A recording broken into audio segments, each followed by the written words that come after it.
महत्वाची बातमी, कराडमधील कारवाईमध्ये 6,000 कोटींचं ड्रग्ज जप्त करण्यात आलंय। 3 IPS अधिकाऱ्यांच्या पथकानं हा छापा टाकलाय। कराडच्या पाचपुतेवाडी इथं सगळ्यात मोठी कारवाई झाली आहे। सातारा ड्रग्ज प्रकरणात मोठं अपडेट आता पाहायला मिळतंय।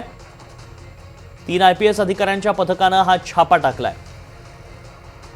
कराडच्या पाचपुतेवाडी इथं ही सगळ्यात मोठी कारवाई करण्यात आल्याचं पाहायला मिळतेय। अधिक माहिती जाणून घ्या, आमचे प्रतिनिधी राहुल तपासे सध्या संपर्कात आहेत। राहुल, 6,000 कोटींचं ड्रग्ज जप्त करण्यात आलंय, मोठी कारवाई म्हणावी लागेल। काय काय सापडलंय या छाप्यात?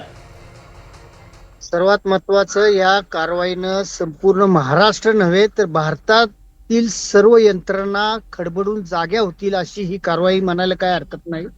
तब्बल 6,000 कोटी रुपयाचं एमडी ड्रगचं सर्व साहित्य या ठिकाणी मिळून आलेलं आहे। एमडी ड्रग मिळून आलेला आहे। ही कारवाई करत असताना, ही कारवाई करण्यासाठी जे पथक आहे ते गुजरात येथून इथं आल्याचं एकंदरीत पाहायला मिळतंय। इथल्या सातारा पोलिसांना ह्याचं कोणताही थांगपत्ता नसल्याचं एकंदरीत पाहायला मिळतंय। जे कराड तालुक्यापासून एक उंडाळे म्हणून गाव आहे, उंडाळे गावापासून जो दुर्गम भाग म्हणून ओळखला जातो त्या ठिकाणची ही कारवाई आहे। या ठिकाणचा जो जो शेड आहे, या शेडवरती ही कारवाई करण्यात आलेली आहे।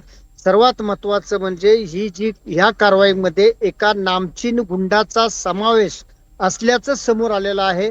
अतिशय धक्कादायक आणि सातारा पोलिसांची ती लाजिरवाणी गोष्ट म्हणावं लागणार आहे। सातारा पोलीस करतय काय असं म्हणण्याची वेळ आलेली आहे, कारण गेल्या 30 ते 35 दिवसांमध्ये ही दुसरी एमडी ड्रगची कारवाई बाहेरचे अधिकारी येऊन साताऱ्यात करतात। मात्र साताऱ्यातल्या पोलिसांना याचा थांगपत्ता नाही। हे सर्वात गंभीर असल्याचं एकंदरीत पाहायला मिळतंय। या कारवाईमध्ये 3 वरिष्ठ मोठे IPS अधिकारी या ठिकाणी या कारवाईसाठी साताऱ्यात आल्याचं एकंदरीत पाहायला मिळतंय। यामध्ये या नामचीन गुंडालाही पोलिसांनी ताब्यात घेतलेला आहे। शिवाय आणखी काही लोकांना ताब्यात घेतल्याचं एकंदरीत समोर येताना पाहायला मिळतं। अजूनही कारवाई सुरूच आहे। एकंदरीतच ह्या कारवाईनं संपूर्ण जिल्हा नव महाराष्ट्रात आता खळबळ उडालेली आहे। एकंदरीतच या सातारा पोलिसांची नाचक्की झाल्याचं एकंदरीत पाहायला मिळतंय। नक्कीच धन्यवाद राहुल, आपण दिलेल्या सगळ्या सविस्तर माहितीसाठी। आणि नक्कीच मोठी कारवाई म्हणावी लागेल। वेळोवेळी तुमच्याकडनं या संदर्भातले अपडेट्स घेत राहू।